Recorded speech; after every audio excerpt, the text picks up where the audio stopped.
Don't let our big-time production value and celebrity names fool you. Looking at you, producer Dave, but Rockfight LLC is a small business and growing brand. And even though we have our own consigliere who advises on other matters, we've got to consult a lawyer now and then on the legal structures that every business needs. But for a small business like ours, the cost to hire general counsel or pay your retainer is a non-starter. So what's an outdoorsy founder to do? I mean, come on. We're not flashing around that outside money. Enter Conatus Counsel. They can help your business with fractional general counsel and legal services, from strategy consulting to advocacy and government affairs to real-world implementation for outdoor recreation industry businesses. Forrest over at Conatus Counsel has helped Rockfight navigate some of these areas, and let me tell you, knowing someone has your back means you can focus on running your business. I mean, he had at least 3 edits to this read to, quote-unquote, protect us from ourselves. I mean, that's what I'm talking about. So, you got questions? ConatusCounsel.com is where you go to get in touch with Forrest. Hey, and the first 6 hours are free. Wait, what? I can't say that? Oh, initial consultations are free. Okay, fine. Head to ConatusCounsel.com today. Welcome to the Rock Fight, where we speak our truth, slay sacred cows, and sometimes agree to disagree. This is an outdoor podcast that aims for the head. I'm Colin True, and today Doug Schnitzbahn is opening his container with me. Doug is here to talk about some headlines as well as weigh in on the state of outdoor media. Before we get to that, did you catch the top 5 apparel brands on this past Monday's episode of the Rock Fight? If you missed it, go back and listen as we name the top 5 brands going in the outdoors right now.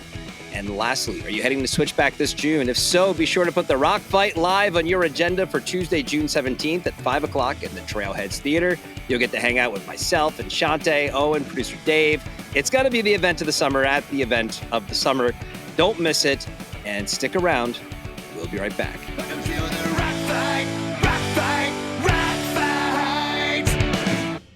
You're listening to Rock Fight Radio. A ball sock for both times. It's no ordinary sock. It does what it says it does. Fit. Our socks merino, but they don't fall down. This sock fits better than your sock. A funky shaped sock that's an elegant solution to budging in the toes, heel slippage, and falling down at the ankle. A sock with patented knit structures that achieve whole foot comfort that you can really feel like, whoa. A sock that acts like a base layer. A sock that's all about the base layer. A thermoregulating, moisture-wicking, body-forming base layer. Fits is a sock that fits better than your sock, maybe even the best sock ever. It really could be Fits, a bull sock for all times. It's no ordinary sock. It does what it says it does. Fit, fit, fit, fit, fit, fit. It really could be Fits. Layer. Well, you got DJ CT right here with you, and that was Bold Sock, the first big hit we ever had from Fits. Fits has been knitting the hits since 2014 with their patented whole foot comfort approach to making fine gauge merino performance socks. They make some of the best basics in the biz. Retailers, make sure to stop by and say hi at GOA Connect this June. It will be sure to put a smile on your toes. And now, back to the show. All right, Doug Schnitzbahn is here. You can read his stuff in the latest issue of Mountain Gazette. You can find any number of magazines he's published, including Elevation Outdoors. It was Exit 205 in a new issue just came out, if I'm not mistaken, or coming out. Perhaps most importantly, you can hear him right here on the Rock Fight Podcast Network as the host of Open Container. What's up, Doug? Colin, good to be here. Yeah, man, good to have you on. What's going on? What's happening over at Open Container right now? We have some great stuff up. The newest episode is with Betsy Gaines Quammen, who is the author of American Zion and True West. She's talking about the Sagebrush Rebellion and the people who want to make public lands their own private places, as well as mythology of the West. Also, the week before, had an amazing conversation with musician Greta Morgan, who lost the high end of her voice and found healing in the desert and has a new book out called The Lost Voice. They're great episodes. The one thing I liked as I was working on the episode with Betsy is because we've been talking about the public lands issue, but mostly in like panic mode, right? As like these things are coming up and we bring on, Adam and Tanya from the Outdoor Alliance to say, hey, what can we do? Like, get people involved.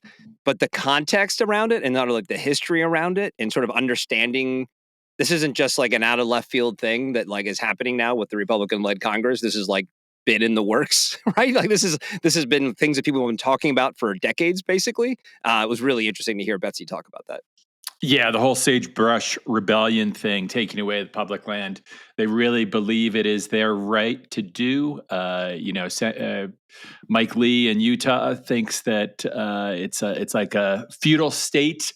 He thinks that public lands are like a feudal state, which to me really overlooks the fact that we are the populace, we are the people, and we want to be on these lands. And most of the people who want to take them away and have them as their own would lock us out or make us pay serf wages to work on their lands. All right, we'll link that in the show notes for sure. Make sure you guys are following Open Container. All right, top stories today presented by your hub for ultralight gear, Garage Grown Gear. Head to garagegrowngear.com. Check them out. First things, probably the last time we'll talk about Everest news until next year, hopefully, anyway, because it gets a little boring to talk about Everest news. Hopefully, yeah. I'm bringing it mostly because you're here. I want to hear your take on the scene at Everest. But the thing that was interesting, there were dueling attempts to set an FKT on Everest this year. As of this recording, it looks like it won't happen due to high winds and dwindling safety in the Khumbu icefall. And I guess just yesterday, American Tyler Andrews turned around on his third and last go at the FKT. I don't know, man. Does an Everest FKT do anything for you? I mean, it's an amazing accomplishment, right? It takes amazing dedication. I wouldn't want to take anyone away from Tyler or anyone trying to do it. Am I excited about it? Do I care? No. I mean, I guess it's better than standing in line for, an entire day at like 28,500 feet waiting for your turn to go stand at the top for 30 seconds. Like it'd be an interesting way to approach it as opposed to, especially with the xenon gas. Did you hear about the xenon gas people this year? I did hear about those guys. Yeah. And again,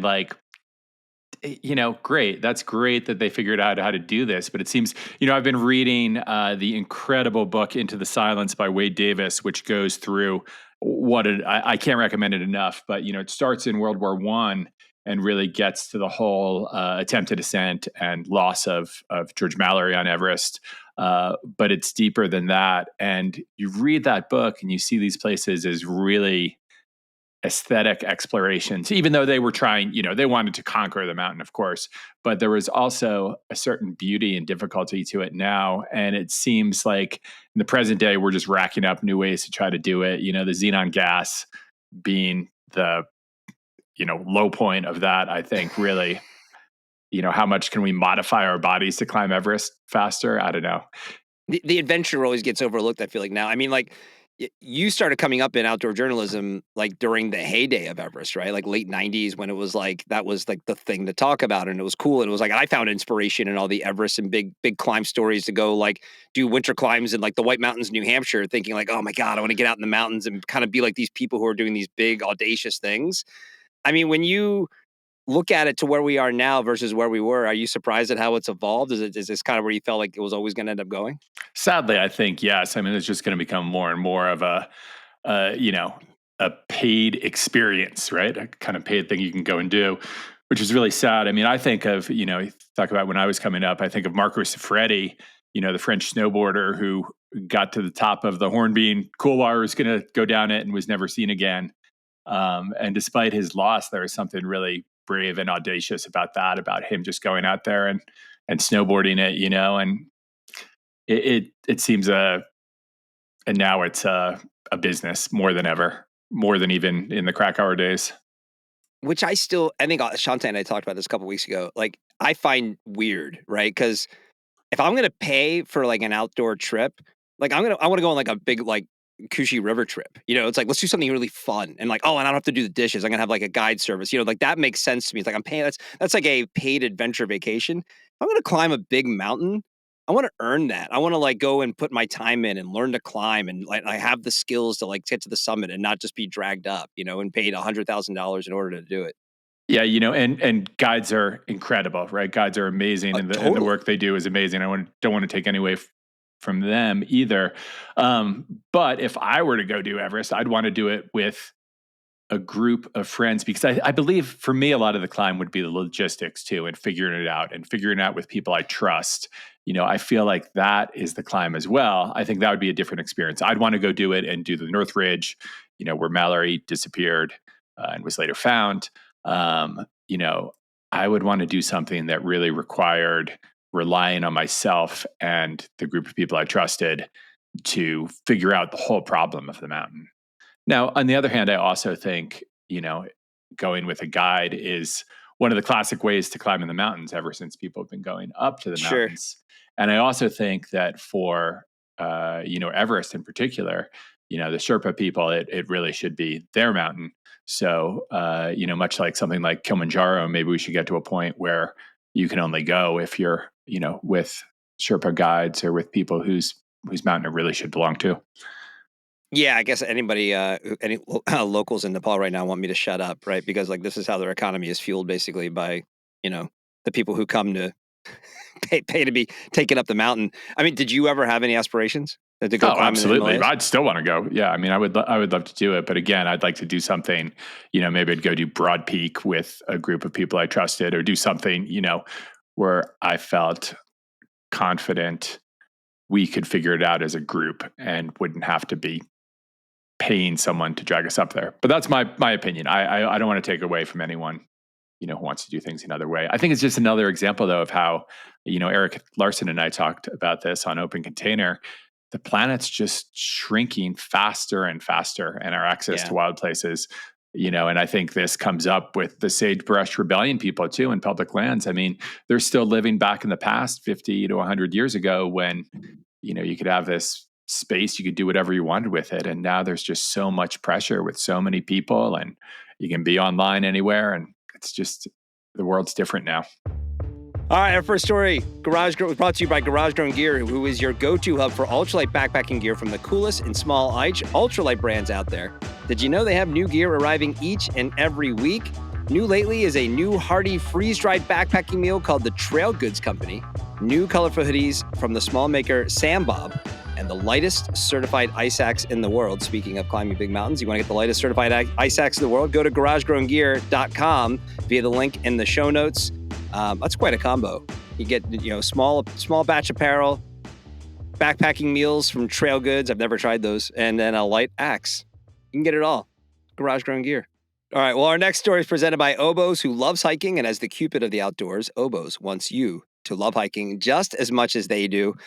And for this story, it's been a minute since we have had an edition of Pickleball Corner here on the Rock Fight, but per a press release by the camping app The Dirt, the number one new amenity being added to the campgrounds in 2024 was indeed pickleball courts. Data collected by a survey held by Toyota Trucks shows that those surveyed, 17% of private campgrounds that added amenities last year chose to install pickleball courts, which was twice as much as the second amenity added, Wi-Fi, which that's kind of surprising. Also, according to the press release, pickleball courts were 29% more likely to add were to be added in 2024 than any other amenity, including swimming pools with hot tubs, dog parks, kayaks and canoes, and bicycles. Look, man, when are we going to get an open container addressing the scourge of pickleball? I think we should just have Yeah. a fully dedicated Rock Fight week about anti-pickleball week. Yeah, we don't mention pickleball. That's what we do with pickleball. Have you ever played? I have played pickleball, yeah. And if pickleball is your thing, good for you. That is Yeah, great. totally. Do we need pickleball in campgrounds? I really don't know why that would be the biggest thing we're getting in campgrounds. More than kayaks or canoes? Yeah, exactly. Why? I mean, great. Have fun however you want. I'll tell you, my family has a history with pickleball though. My mom is a tennis purist, and she moved into this place, Anthem Ranch, here in Lafayette, Colorado, and was happy they had tennis courts. And then she just cannot stand the pickleballers. Just drive her out of her mind. It's kind of a family joke how much pickleball gets to my mom. So I love, and she's in the demo where they tell you that who should be looking to play pickleball, right? Like out of older folks. yeah, she wants nothing to do with it. She complains about him all the time. Does She's she still mad play that the tennis? pickleball. Oh yeah, she's mad that the pickleball courts have taken away from the tennis courts and the beauty of the game of tennis. Well, kudos to you, Mrs. Schnitzbahn. We're that is the right attitude. I didn't like pickleball before. I kind of hate it now. Like I just like even a swimming pool. Like if you go to like a private campground, they have a swimming pool in the summertime. They're like, I've seen that plenty of places. We're like, no. You know what we're gonna do? We're at pickleball courts. Like, not cool. Not into I'm it. going to tell you, Colin. I know you've been wanting to hear this for a while, but when I hear pickleball courts and swimming pools, I grew up. My grandparents were nudists in Pennsylvania. I grew up going to nudist camps in Pennsylvania in the 70s. And first of all, the thing to know about nudist camps in Pennsylvania in the 70s was that was the people you did not want to see naked. And second of all, I'm sure the nudist camps are adding pickleball courts because they had tennis courts and horseback riding and pinball and anything else you don't want to imagine naked people doing. Maybe it's time to bring back co-ed naked. Remember those T-shirts in the 80s and 90s? Co-ed naked pickleball. That's about the place for pickleball.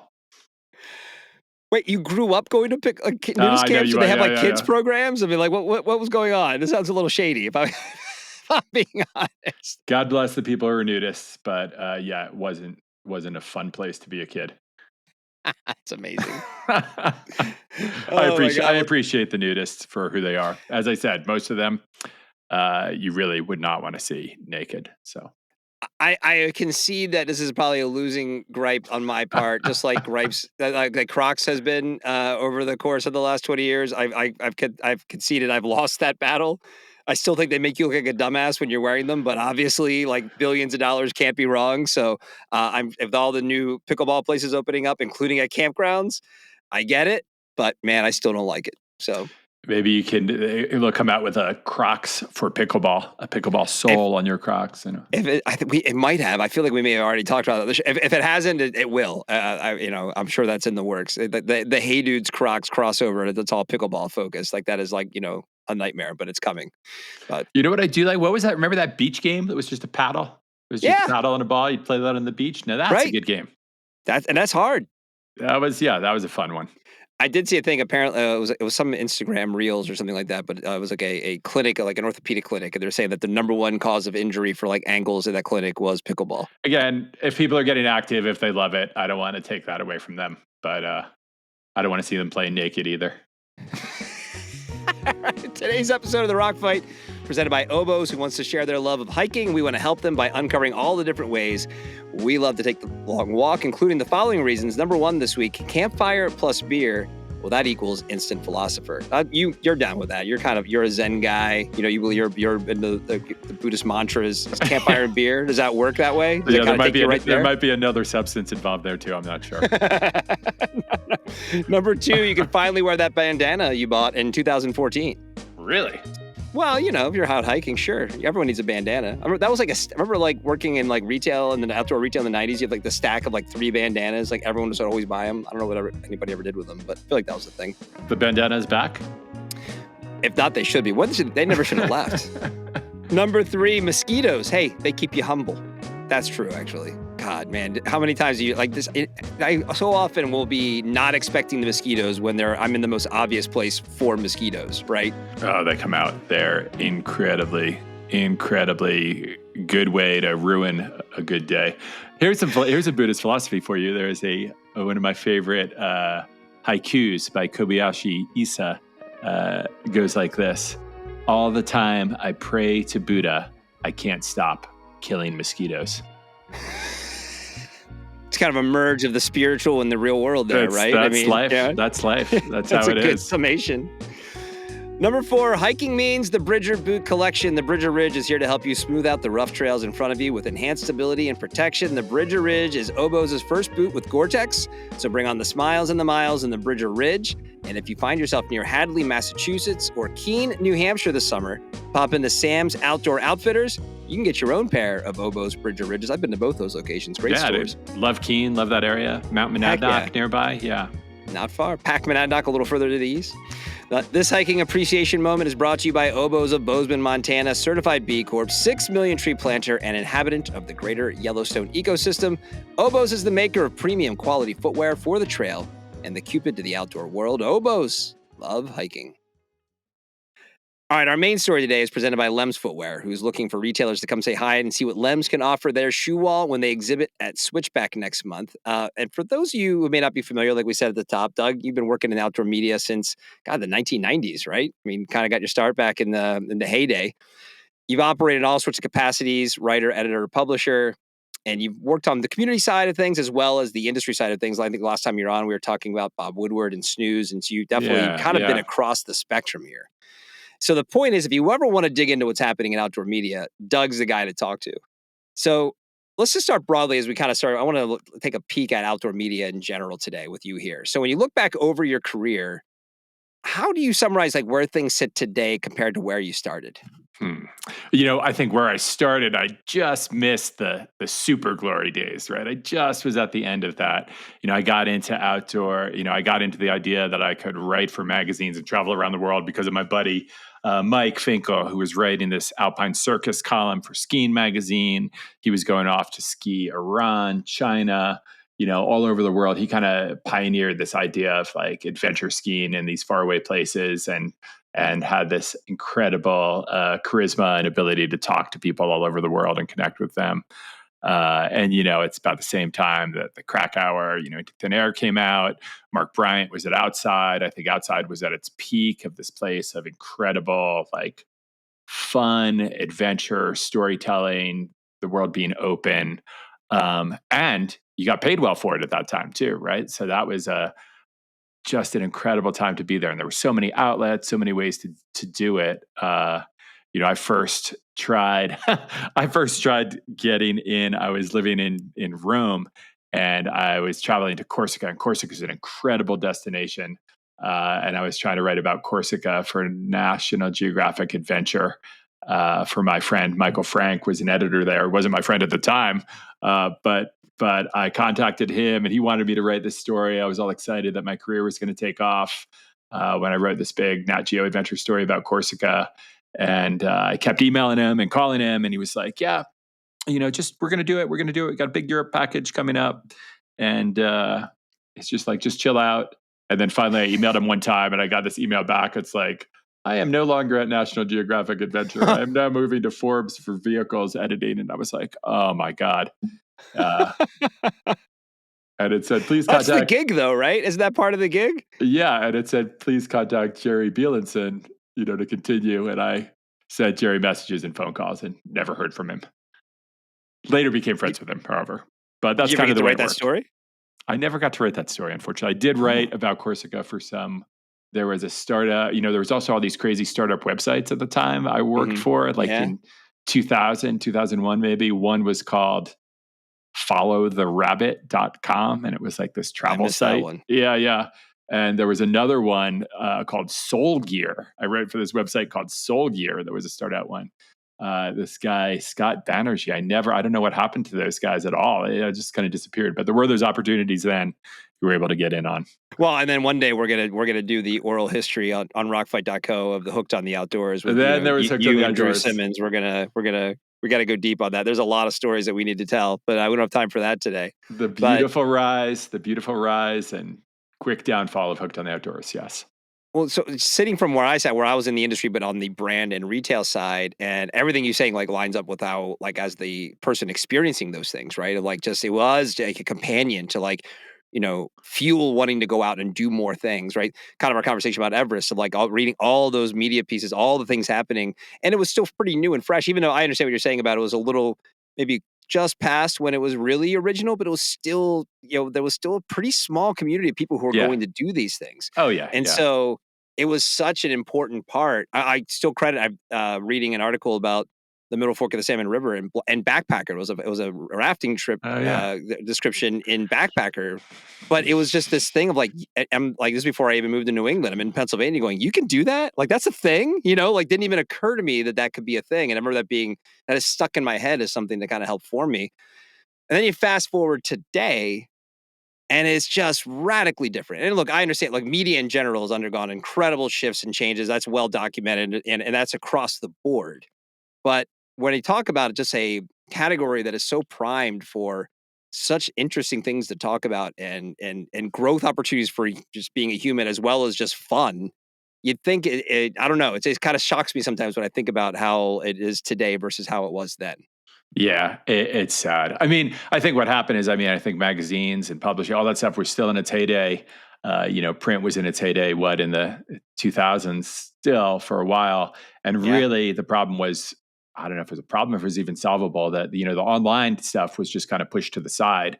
And no one really thought about how to deal with it. There wasn't a lot of foresight on how much digital was going to take over, right? So Right. would just put stuff up on digital. And I think it was when that first started that people missed the chance, to monetize it. And that really put a lot of brands under. But I think at the same time, no one really understood how to monetize it. I can't tell you how many times in media at that time someone came up with this big scheme that people were going to pay for stuff online.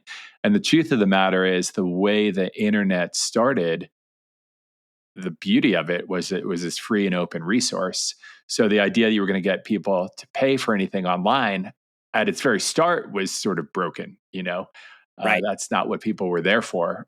And then I believe, publications, especially traditional magazines, rely on advertising. And once advertisers realized that, they could advertise cheaper online, or they could tell their own story online without having the help of magazines. I mean, I think that really was the death knell for a lot of traditional print magazines as advertisers pulled out. And then I think you have a new generation of people with magazines disappearing and losing their influence who just want to look at stuff online. And it's a really tough battle for print to not to stay relevant, but to stay, active as a business. So that's kind of what I want to look at, right? And I've broken it down to those same three categories. And I'm going to throw one more into it. You have print, you have digital. I'm going to add podcast as its own thing because it's kind of like the growing part of media. And obviously it's a little self-serving considering we're on a podcast. But I think it's an important thing to consider when we're talking about this. What's that? Everybody's got a podcast. Well, it's not hard to get one. No. But those, this is where, the big entities where media companies and brands play. I mean, we could talk about social media too, but I feel like when we're talking about the outdoors, probably the best social accounts, I'd argue, are more individually driven. Not that, there aren't brands or entities that do a good job, but like when I think about what drives the conversation in the outdoors, I think it's more in the print, digital, and podcast side. Absolutely. So I'm going to state the category, give it a little rating, and then you can agree or disagree with me. All right. Okay. So first is print. And I'm going to say that print is, and this is, I definitely, you could disagree with me here, but I feel like print is sneaky healthy. Yeah. And that it's not what it once was. And kind of like you just described. But I mean, what print category is what it once was? I love what you said about the internet, because people forget. It's so easy to Monday morning quarterback it now and look back and be like, man, you should have monetized from the get-go. But didn't even feel like it was on the table. And it's so funny to think about now. Like my homepage of our living in New Hampshire was boston.com, which was basically the daily digital version of getting the Boston Globe for free. And no one once, probably for 5 years, said, hey, we should probably put a paywall on this. And before you know it, oh my God, what's happening? Well, no one wants to pay for the thing anymore because they get it for free. So, I mean, obviously the print landscape in general has changed across the board. But when you step back and look at it, I think right now in the outdoors, print has a pretty clear definition, audience, and kind of amazing options, right? 10 years ago, it's easy to kind of, you look at, a lot of people look at what's going on with outside, and I'm sure we're going to talk about them a little bit, but like the last 4 or 5 years have been their own thing to talk about. But it wasn't like that outside was like killing it. Like the magazine had sort of declined through the 2010s, right? It wasn't what it once was, and I think right now, if you're interested in outdoor storytelling, you do have really good options because folks like Mountain Gazette and Adventure Journal and Trails and, the Summit Journal and all these folks, or Powder's coming back. People have figured out how to do it in the new sort of reality. And, it's like, I think whoever first said, hey, you don't need to have one of these once a month or once a week. And if you could do it 4 times a year and it can be really good and people will pay for that and you got to do it on a smaller level, that was sort of the moment probably things flipped. So I do feel like it's not what it was compared to what it was. It's radically different. But generally speaking, I feel like print's pretty kind of in a healthy spot right now. What do you think? Absolutely. And on Open Container, I talked about this with both Mike Rogie and Steve Casimiro, and I think the thing is people are hungry for the kind of stuff they could get in print. And what they're not hungry for, the problem was print really, I think in 2000s especially, really started to try to look like websites, right? With all the listicles, with the abs, with all this stuff that's really better served online, like if you want to find that. But what people really still want are the deep, good, meaningful stories. I can't tell you how amazing it is for me to write something for Mountain Gazette. And like just yesterday, I got a message from someone on LinkedIn who I hadn't been connected to, who told me he read my story about fishing and my dad in New Jersey, and that he'd, spent all this time fishing with his dad, who now has prostate cancer, and he wants to connect to him. Other stories I've written for Mountain Gazette, I've got notes from Germany, people want to read and be affected by things. And as a writer, I want what I write to matter to people, to affect them in some way. And I think that, those magazines we're talking about, the Mountain Gazette, Adventure Journal, Trails, they're still doing that. They're still giving that need out. Yep.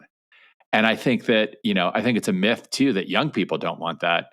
Sure, young people interact on their phones far more than other people, and they're better at interacting with their phones than we are in different ways, and getting information there. But I have kids who are 18 and 21, and they still, read. They still want to find this stuff. They like vinyl. They like having a beautiful magazine, a beautiful art piece. They're overwhelmed by the digital stuff, and they're overwhelmed by being told that that's all they can do is, have this short attention span. And I think that's really discounting Gen Z when you say that, especially. No, I think my kids probably handle being online better than my wife and I do. And I think I'm not saying there aren't problems with kids and social media. Clearly, it's contributing, but I don't know. I just feel like it's the generational thing for us it was AC/DC and video games, right? Like, oh no, they're all gonna right. They're not, right. Oh, the devil's speaking to them while they play Yar's Revenge. What was the the Tipper Gore thing? The getting rid of the devil music. Yeah, that's right. Exactly. And for this generation, it's social media. And like, I don't know, like if we plan a day to go outside and do something that doesn't involve phones, I don't know, my kids kind of go along with that, right? Do they sit around and look at their phone for probably hours on ends on some days when my wife and I are busy with other things? Sure. But what was I doing at their age? I was probably watching He-Man reruns. You know what I mean? Like lighting things on fire. I don't know. Well, right? There was definitely some pyromania in Gen X. You know what happens when you put a tennis ball in gasoline? What could happen if I did this? Yeah, probably safer for them to be looking at TikTok for an hour and a half. But anyway, I'm with you on that. And I think that's actually a good sort of lead into the second category is digital, which I'm rating as absolute disaster. I think digital content for outdoor enthusiasts sucks. All right. And I say this, and look, the print stuff, for as good as it is, it's just as bad on the digital side. And here's the context for that is that for other interests that I have, I kind of have like daily drivers, right? There's websites I'll go to, whether it's sports, pop culture, news, politics, whatever it is. I have options, right? And it's like, oh, what's happening? Oh, what were the score? I missed the games last night. I'll go to like ESPN, or like, oh, what's happening in culture? Oh, I'll go to the Ringer, whatever it is. Yeah. There is nothing for the outdoors that I feel like is worthy of that status. And I think both of the big players, Gear Junkie and Outside, don't provide a great experience. And I'm not even talking about the content yet. I'm talking about the experience. They're not a fun website to go and visit. And when talking about the content, I could pick some nits there too. But I think it's an opportunity. I'm not just trying to beat those guys up. I think it's an opportunity. I feel like that is still, what is the spot where it's like, oh, did you see this on, right? Oh, Doug, did you see that latest thing on? And it's not just another sponsored article or just, some sort of lame runback of a listicle, right?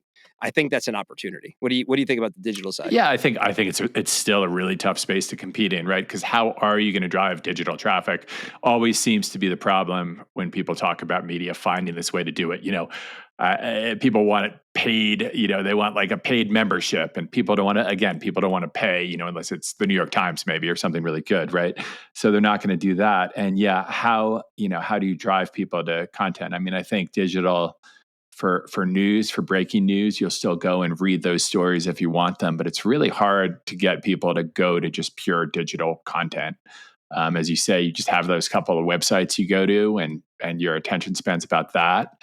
Social media, does it really drive people to stories? That's a tough question. Most of the time I think, honestly, how often do you go to a link in a bio? Like it's an extra step that you're not going to do, right? Almost never. Yeah. I mean, how often do you follow a link in social media? It doesn't happen all that often unless it's put in a reel or something, maybe.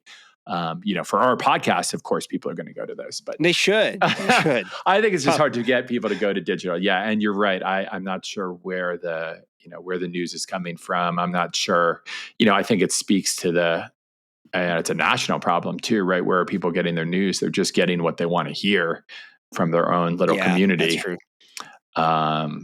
That said, I think there are, I think some people in social media do a good job of getting news there and trying to drive traffic digitally. But it's tough. Yeah. Well, and I still think it's an opportunity. I look at what the folks like at Escape Collective are doing, and that is a subscriber-based platform. I think it's a matter of kind of maybe re-envisioning what it should be in terms of resources or how often you have to put something out or the care that goes into the story. I'm not sure. I'm not saying I have all of the answers here, but I feel like for again, a $1.2 trillion economy that we like to tout around, and I understand that is a number that is fraught with complication. There's a way to do it, and I just feel like it has not been tapped yet, and I'm wondering.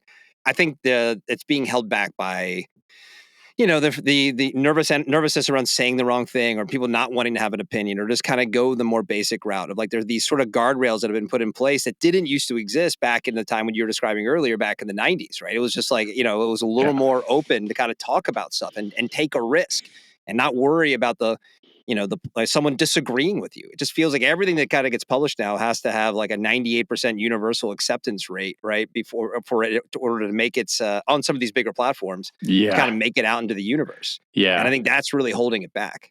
Well, and also think about when you're going to digital content, you're already so drained by the time you've got to spend, the time you got to spend in front of your own laptop, the time you have to spend on social, posting your own social stuff, the time you've spent, scrolling through the phone while you're taking a dump and should just be doing that in silence. And, 8 million other times you're so overwhelmed by this digital world that it's tough to want to then go and find more stuff online that you're going to focus on. Right.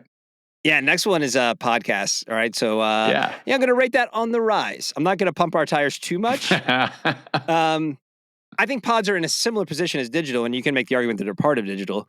Yeah, I think the beauty of the pod is that they're effectively tailor-made content. If you're doing your pod right, there's an audience out there for you. Now you can decide if you want it to be bigger or not, and if you need to try to attract a larger audience, that's on you, the creator.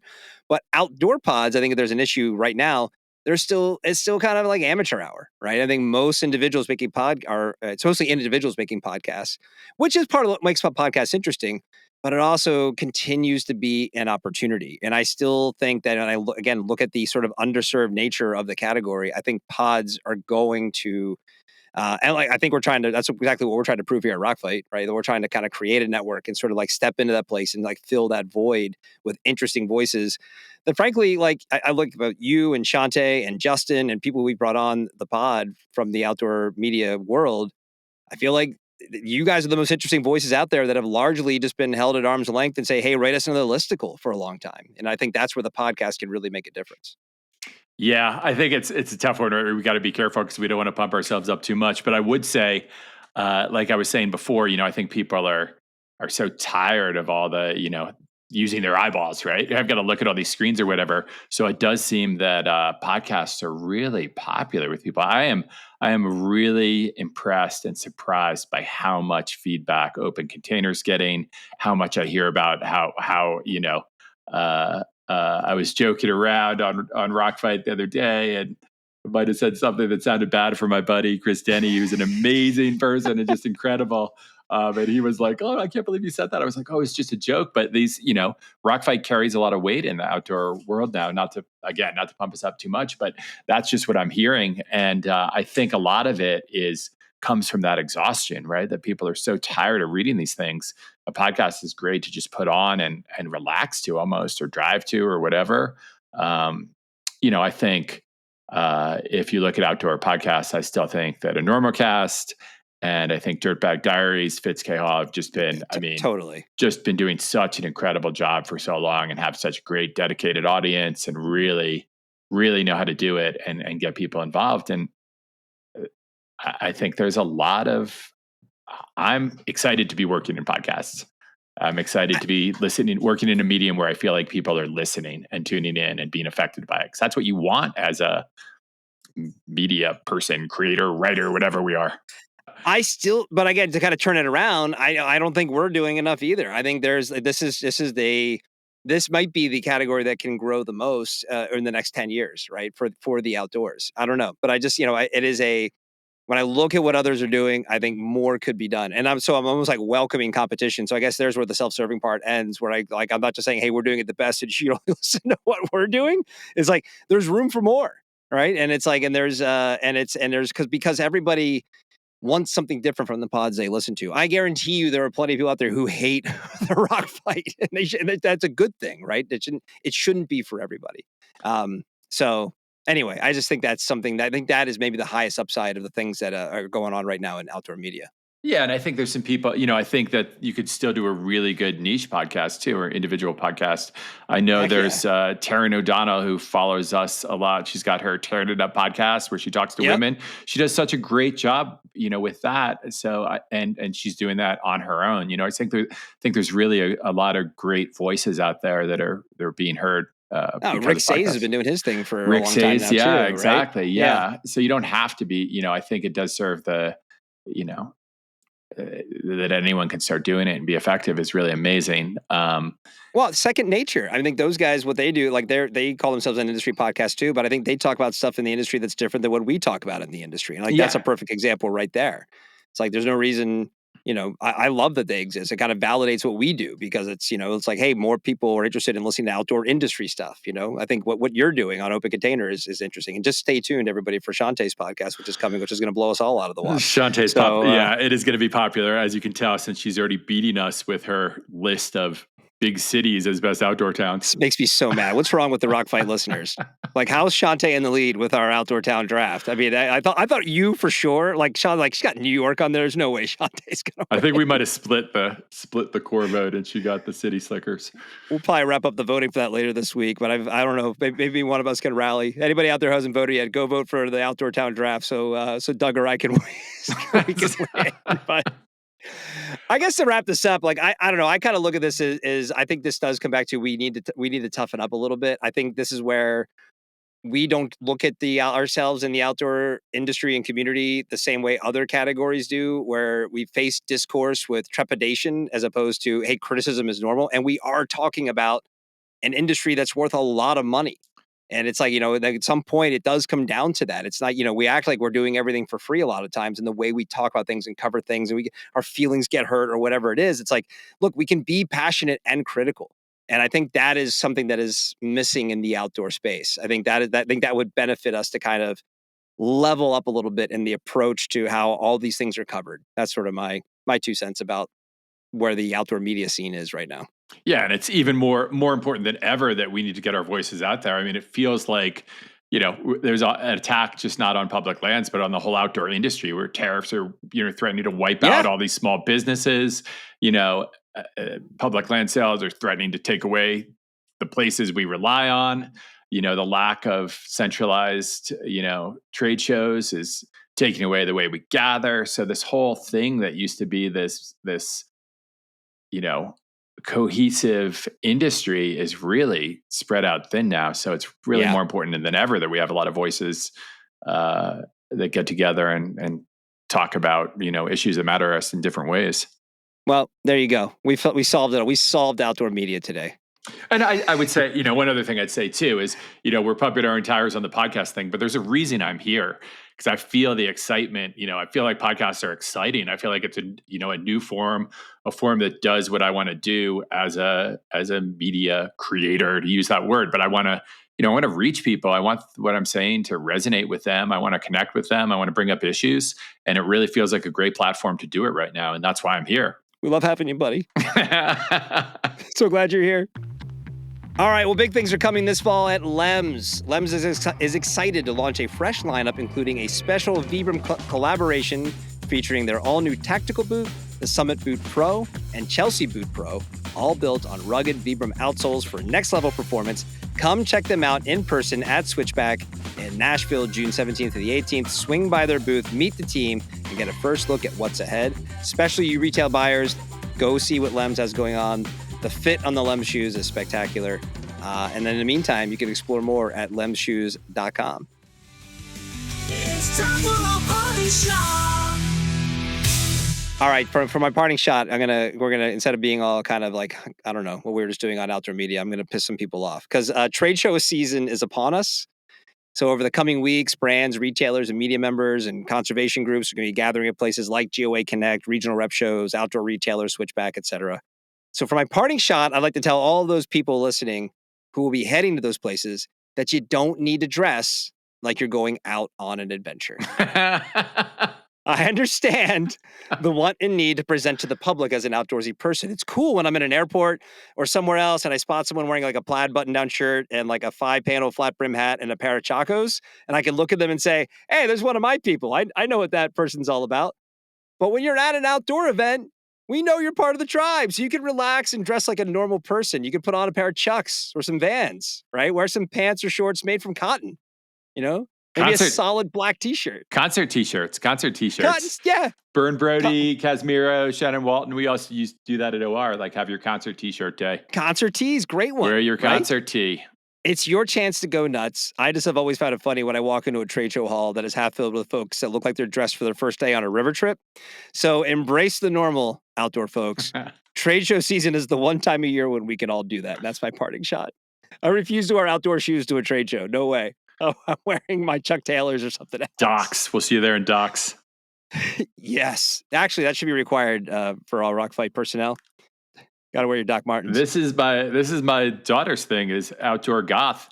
That should be a thing. Can we make that a thing? She's making it a thing. It is a thing. I have a feeling like producer Dave's daughter might be in on that too. Go to the Arc'teryx in Boulder and talk to her. All right, that's the show. Send your emails to myrockfight@gmail.com. The Rock Fight's a production of Rockfight LLC for Doug Schnitzbahn. I'm Colin True. Thanks for listening. And you know what? I'm going to wear a Less Than Jake concert tee to a show this spring based on this conversation alone, because Krista Makes is here, the official voice of the Rock Fight Podcast Network, and he's going to sing the Rock Fight song. We'll see you next time, Rock Fighters. Rock Fight!